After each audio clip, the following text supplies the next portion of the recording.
big weekend of ODP, the season ends for UT's men, and Austin College seeks revenge on today's TXWaterpolo Podcast. I'm James Smith in Austin, Texas, and on Skype is Joe Linehan. How are you, Joe? Good, James. How you doing? I'm doing all right. I'm doing okay. A shorter show today, I would say, because there's we're going to skip through a bunch of stuff, but it's all of the items are actually a little bit shorter than we had normally. Last week was jam-packed. We had 2 interviews. We had all this news. There is a whirlwind weekend of camps going on Thanksgiving weekend on November 30th at Louisville ISD Westside Natatorium up in Louisville. And then the very next day, all the coaches, not including me, and we'll get into that, are heading down to Sci-Fair for the second day of camps, or amounts to the third camp of the season at Sci-Fair on December 1. It's a pretty interesting change in the way that the ODP camps work. There's one reason why, which is that there's a tournament for just West Region teams in Utah in January. And that's something new for this year, correct? That is brand new. And just for the record, in case anybody might not know, I'm the head coach for the boys ODP team in the Southwest Zone. Joe is the former head coach of the boys team, and Chris Cullen is the head coach of the girls team. So we're pretty deeply involved in the process. And former as in many years ago. I don't know if was it many? I don't know. It all 2015. It all blends together, right? No, but I think the Utah trip is going to be fun. I think it's going to be more kids are going to get to travel. It's going to be playing the West Region zones, which include what this year? Pacific Northwest, maybe Hawaii, and Mountain. So Utah. I do think Hawaii is going to be involved. They are good, yeah. So we were unclear about that up until recently. So that's good to know. And for the record, so this is the first year that this tournament has been hosted by USA Water Polo ODP, and it's an invitational for just the West Region tournaments. And what it does essentially is replace one of the camps that we would normally have that first, either New Year's weekend or the first weekend after that in January.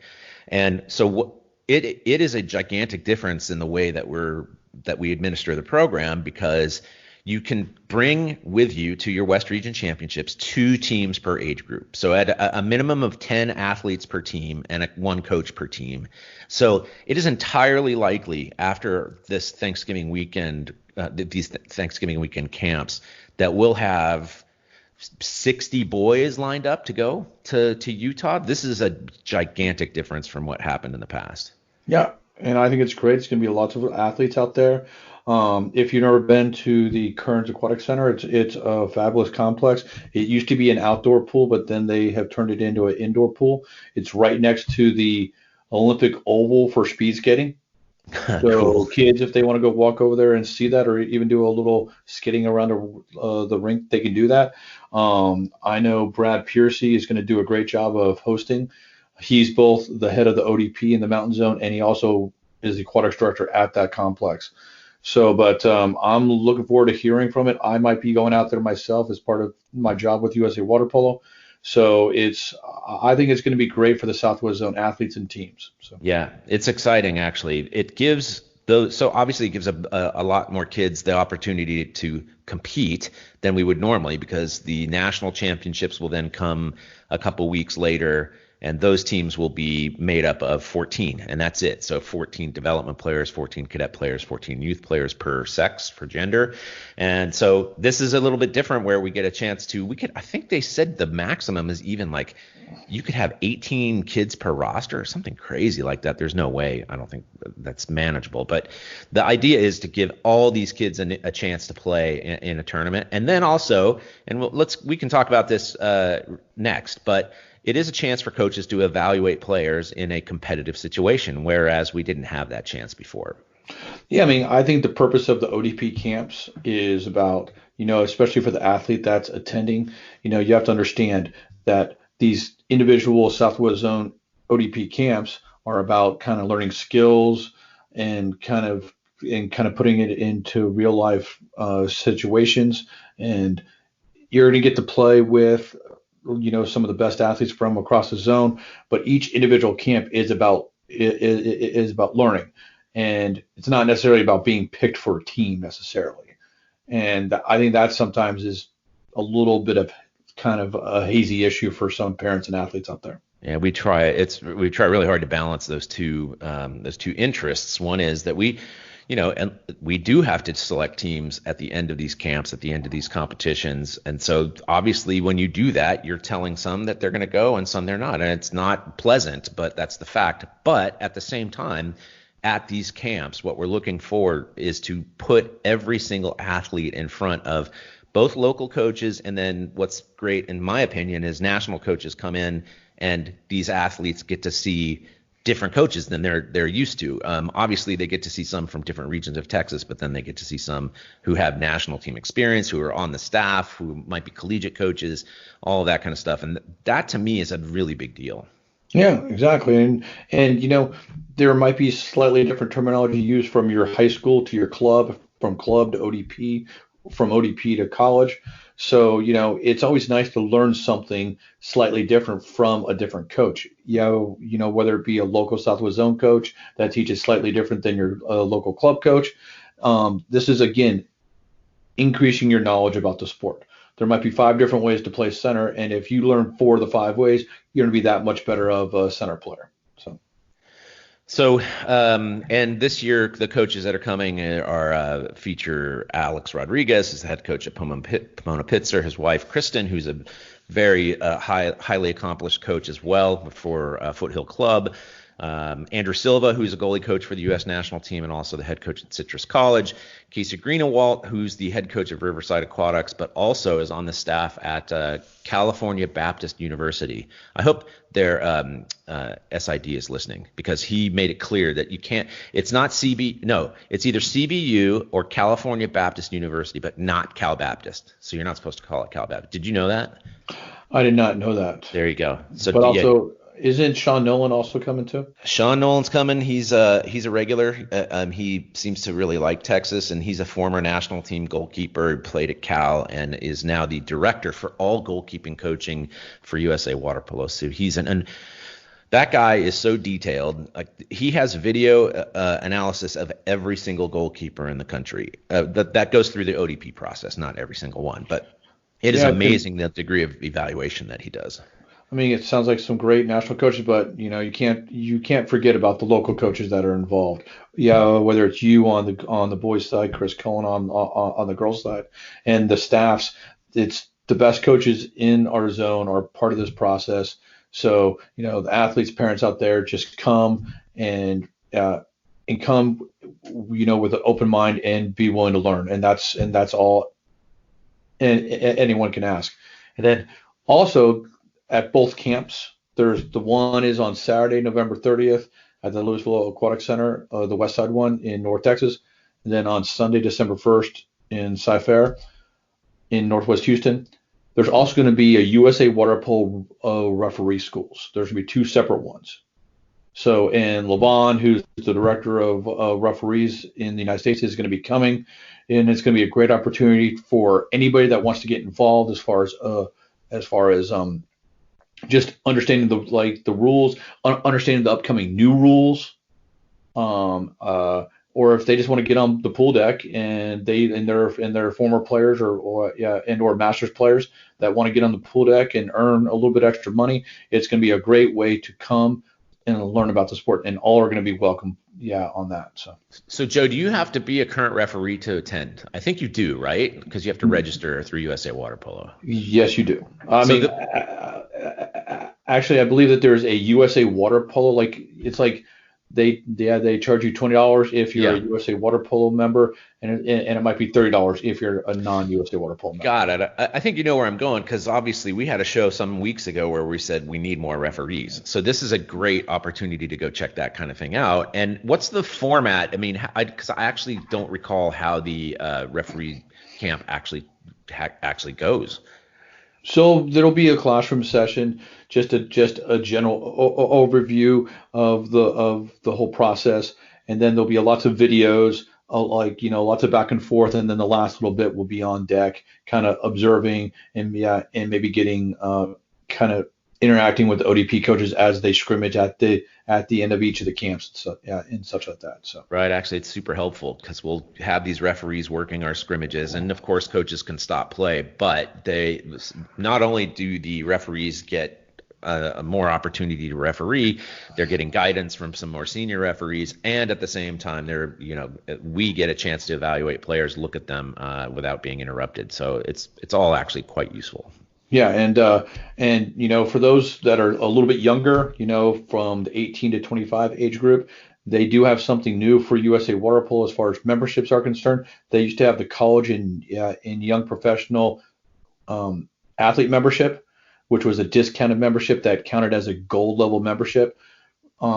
They've expanded that to include coaching and referees as well, all Great. For a very discounted price. Okay. So, I mean, we're trying to make this as open for everybody. Come and be part of it, and give back. But then you can kind of also earn a little bit extra money along the way. So yeah, very nice. And coaches as well. Local coaches who want to come observe can do so for free. They're in fact, they're even allowed on the deck as long as they got to give a little space to the coaches that are actually working, but they can sit there and observe and have questions. And that's again something that's a way that I've actually selected coaches for the staff, or people who've come to just observe and show their interest and ask questions. It's been, again, very valuable stuff. All right, time for a break, I think. In many podcasts, this time would be filled with ads for electric toothbrushes or recruiting services. Not here. Instead, we're asking you to show your support for TXWaterpolo by donating to it. Go to txwaterpolo.com/donate and help us continue covering the sport we love in the Lone Star State. Hi, I'm U.S. Olympian Janai Kerr, and when I need to stay up to date with my water polo news in Texas, I listen to the TXWaterpolo Podcast. James and Joe back with you. A few items on the collegiate level. First is locally, University of Texas came back from Pennsylvania having gone 3-1 at the CWPA Collegiate Club Championships that was held in Pittsburgh, actually. They unfortunately lost the first game. We talked about that with Thomas Nagel a couple weeks ago last week, about that opening round match and what they knew about Penn State. And he said they didn't know too much. And UT was ranked higher than them, but Penn State came out with a 9-8 victory. And it just goes to show you just simply don't know until you get on the pool deck about these other teams that you're playing against. Yeah, it's a tough tournament, because if you win, you're in the top 8. If you lose, you're in the bottom 8. That's it. And then you get seeded based off the results of the previous year. Yes. So if the team that made it from last year from the Texas division didn't do too hot, then you may end up with a bad seed and have to play a stronger team when you might be one of the stronger teams in the event. Yeah. So it's not a perfect system. There is no perfect system. So, yeah, and the good thing is that UT came back and won all 3 of their next games to get 9th place. So next year, hopefully, whoever wins the Texas division will get to play the 8th seed team. So there you go. Yeah, so they beat Navy, Notre Dame, and Boston College to wind up in 9th place, and that's exactly right. So the next year that team will be seated in that position, no matter what team it is from this region. And there you go. So that's the end of their season for Collegiate Club. The women's Collegiate Club season starts not too far from now, right? I mean, February, or is it earlier than that? I don't remember. Collegiate Club starts in the February timeframe, yeah. Yeah. All right. So we'll monitor that as things get going. But aside from that, Austin College is headed off to California this coming weekend for the Mountain Pacific Sports Federation Championships. Again, we talked to Mark Lawrence last week about it.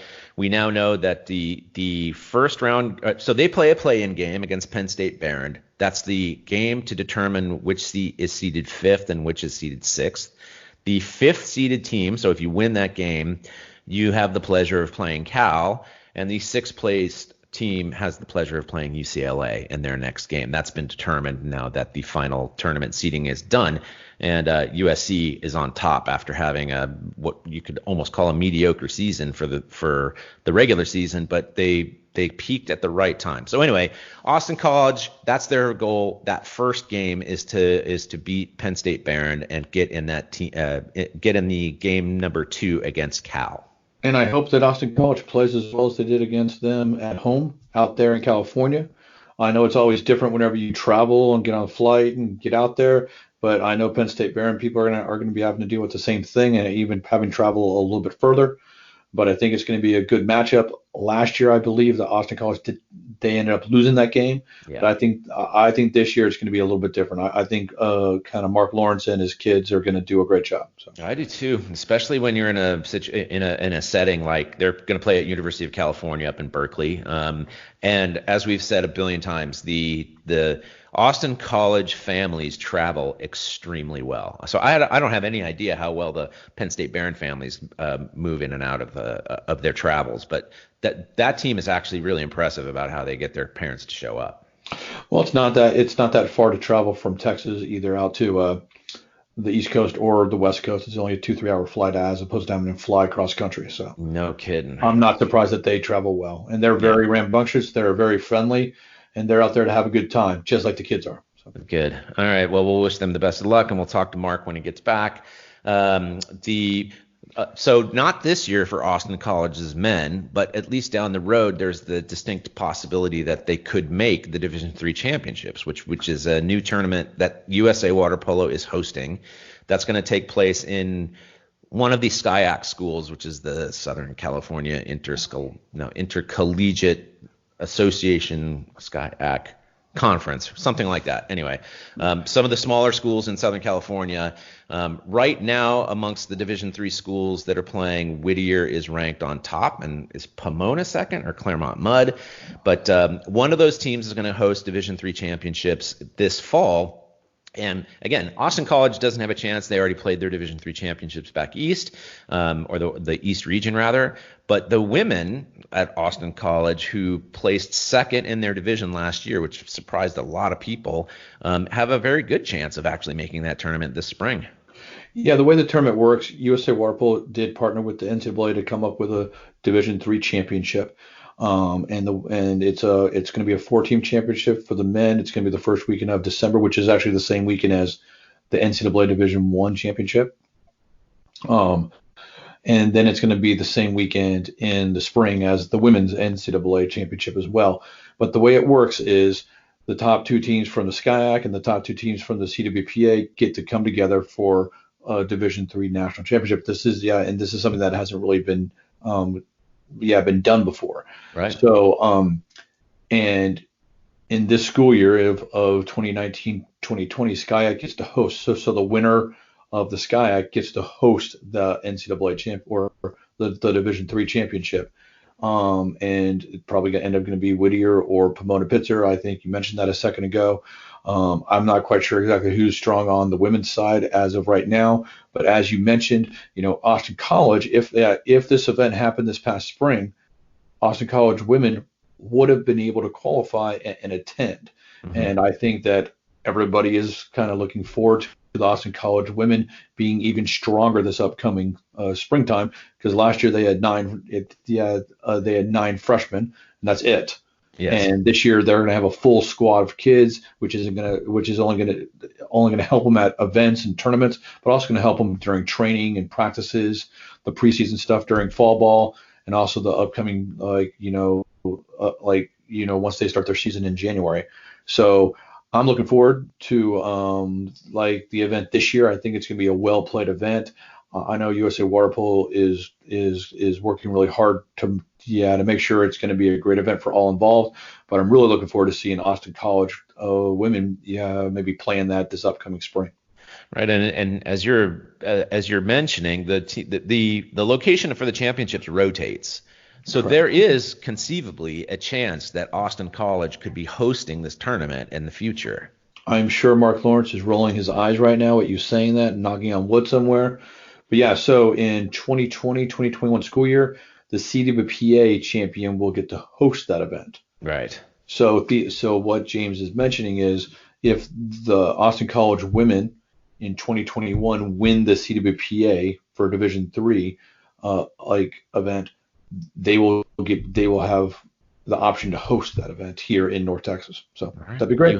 You heard it here first. They are going to host the Division III championships. Well done to Austin College. All the Austin College people, please send your complaints to jsmith@usawaterpolo.org. Hey, look, Mark and I have had this conversation before. It's not something that they had any comment on at the time, but I can guarantee you that if they had the chance to do that, they would. I think Austin College would be very, very fine hosts for that tournament. Oh, I think they do a great job. You just don't want to jinx it. That's all. I'm not superstitious, and I have to keep telling myself that. So anyway, I think that team is going to be very good this year. They obviously shocked a lot of people last year. This upcoming spring is going to be a really fun season for Austin College. And that's about it for this segment. I think we're going to take another break. Lowry with it. He's out of Fort Worth, Texas, one of the few non-California guys, and Zach Lowry skips it in. We're level again. You're listening to the TXWaterpolo Podcast.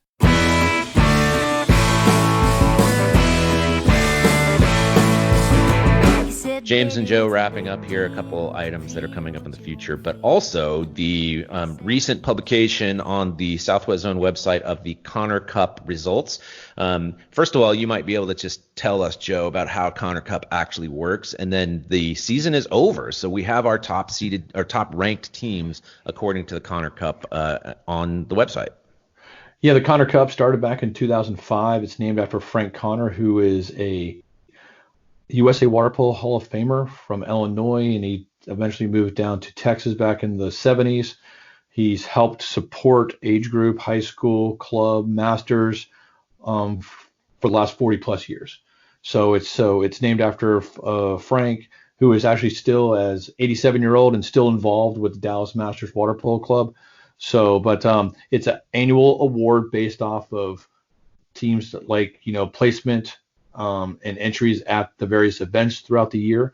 And there's 3 divisions. There's an open men's division, there's an open women's division, and there's an age group division. So on the men's open division, Hops, which is the Masters team from Houston, placed first, followed by Dallas Water Polo Club in second, and Longhorn Aquatics in third. And the point totals for them was Hops had 31 points, Dallas had 30, and Longhorn Aquatics had 29. So it was very, very close right there. So the result of that last tournament at the Dallas Masters Fall Invite were very significant. That's huge, yeah. And the Longhorn Aquatics, like the team name that they go by, is Totex. So. Right. And then on the women's side, it wasn't necessarily as close, but again, Longhorn Aquatics, which goes by the name Wahoos, they ended up in first place with 27 points, followed by Thunder with 24 points in second, and Hops in third place with 20 points. So right. Central Texas with a good showing this year. Yeah, it was good. And then the age group division, which is scored slightly differently than the open divisions because there's just a lot more age group tournaments, and of course there's a lot more divisions within each tournament. A lot. Yeah. Thunder Water Polo over the annual scored 165 points, with West Houston, also known as Viper Pigeons, scored 104 points for second, and then the Southside Honey Badgers were in third with 76 points. Got it. And then you can go to the Southwest Zone website, which is southwestwaterpolo.org, to view all the results and the point system and see all the archived kind of the Connor Cup. But congratulations to all the coaches, the athletes, and thanks again for Frank Connor, because we would not be where we're at now without Frank. So. Absolutely. And speaking of the website, so I can tell you from personal experience that there are more changes to come. We tried to clean it up a little bit, and there's more work to be done. But it should at some point look dramatically different, and you'll have access. We'll try to maybe reorganize how people find information on the site. So anyway, something to look forward to. But until then, you can still check it out. There's lots of information on there. That is southwestwaterpolo.org. Yeah, and there's a lot of upcoming events here too. We already talked about the ODP stuff. That's happening here at the end of the month, November 30th in North Texas, December 1st in Houston. There's going to be the Cowtown Stampede is a tournament in North Texas the first weekend of December. There's going to be various winter game days that are happening in December and January. both in Houston and then Central Texas and also in North Texas. And then there's also going to be the Dare to Dream Texas Festival, which is going to be happening on January 18th, 19th at Lamar High School in Houston.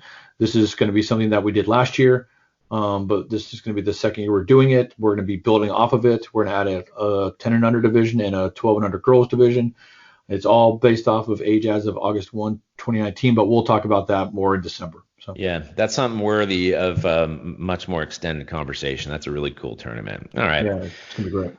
That's all for the week, I would say. Next week, maybe we're going to talk. We'll find out because I am going to be in Hungary. I've apparently been set up to go observe and who knows, maybe even take part in a training session somewhere in Budapest. I don't know which team yet, but when I come back, I'll tell you all about that and how much of a better coach I am as a result. But until then, go to Wait. Yeah. You're going to Hungary? I'm going to Hungary. Now, is this a business trip or is this a family vacation? This is a vacation that is set up by my wife, and it's not optional, if you know what I'm saying, right? No. I'm just saying, yeah, it's a vacation. So you're going to go do a little bit of water polo while you're there? Yeah, I'm going to learn. I've never been. I got to go to Hungary. If you're in Hungary, how can you not go participate in some way in the sport for which you have a podcast? I know. I'm just playing. I've never been out there, but I would probably do the same thing. And plus, I'm sure your wife is going to want a break from you anyway, right? Yeah, there's no question about that. She does not want to go on the pool deck, and that's fine. So I'll be in my element there. All right. So go to TXWaterpolo.com, listen to the podcast, find us on social media, leave comments. We're getting more of those as it goes along. But today we're all done. So Joe, thank you very much as always. James, if we don't do this next week, happy Thanksgiving. Thank you. Same to you and the family and to everybody else who's listening. Thanks to all of you for listening and for telling a friend about the TXWaterpolo Podcast. Until next week or maybe the week after that, so long from Austin.